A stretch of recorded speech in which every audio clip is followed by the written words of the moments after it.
Hi, everyone. I'm Yazad Dalal, Chief Growth Officer here at Joveo, and welcome to Recruiting Realities, where we bring to you the latest developments and insights in recruitment. Today, we're speaking about the state of the labor market as usual with our in house labor market economist, David Garrett. And joining us again is our friend Rucha Vankudre from TalentNeuron, who are our amazing partners for end to end workforce transformation. Hello, both of you. And for our listeners, at Joveo, we publish interactive insights across all major occupations in the US. You can check that out on our website, joveo.com/interactive insights. So, folks, after a short delay due to another government shutdown, we finally received the jobs report for January 2026. Headlines are positive, but it also contains several revisions going back more than a year. On the one hand, you have Moody's chief credit officer who says the strong growth in January assuages some concerns around the softening labor market, supports the outlook for consumption. On the other hand, we have Morgan Stanley's chief economist saying the strong payrolls print in January may be somewhat exaggerated. So I think both of them being a little bit nuanced.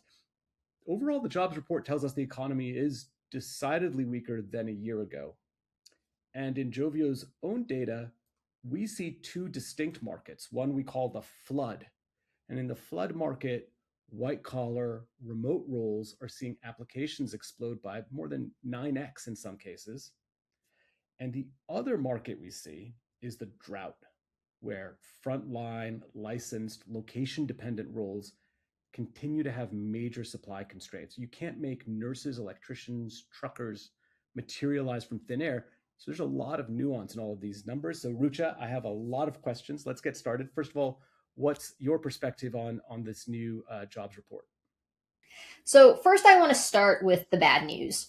As you mentioned, there were a bunch of revisions that came out. And so last month when I was here, we mentioned that there were approximately 584,000 jobs added last year, which would make it one of the weakest years in recent history. But once a year, the BLS actually goes back and they compare their data with state uninsurance tax records to make sure that their numbers are actually in line with what the data is showing aside from surveys. And what we found out was that the actual number of jobs last year was just 184,000 jobs, which means that 2025 was significantly worse than we thought across the board. The good news, as you mentioned, is that the January jobs report shows that the labor market is still hanging in there. We added 130,000 jobs, which is more than most people were expecting and more than twice what we saw in November and December. These do continue to mainly be in healthcare and social assistance, although this month we did get a bump in construction as well. Encouragingly, unemployment fell slightly from 4.4% to 4.3%. And while that's not much of a change, it's at least in the right direction. In particular, we saw that youth and Black unemployment also fell more significantly, down from the highs we were seeing last year. So I think, as you said, a very mixed report depending on which perspective you're taking. Yeah, and it sounds like there's good news on one hand, bad news on the other. Tough year for retail, also professional services, manufacturing. David, what's your perspective on this? What should our listeners be thinking about with respect to their own recruitment efforts? I mean, to be honest, I'm not as optimistic about this report as I think I've seen a lot of other people be. I'm hesitant that this 130,000 job addition that we saw in January won't also be revised down, since we've seen this trend of continued downward revisions. And I think this most recent report really highlights how important healthcare and social assistance has become to holding job growth afloat over the past year or two.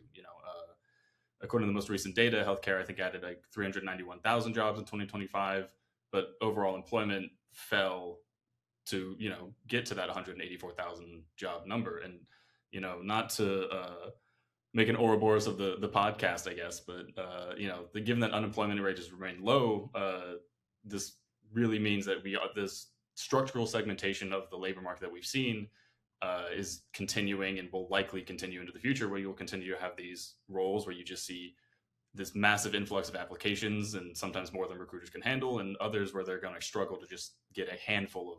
Well, I think there's going to be a lot of wait and see for a lot of folks.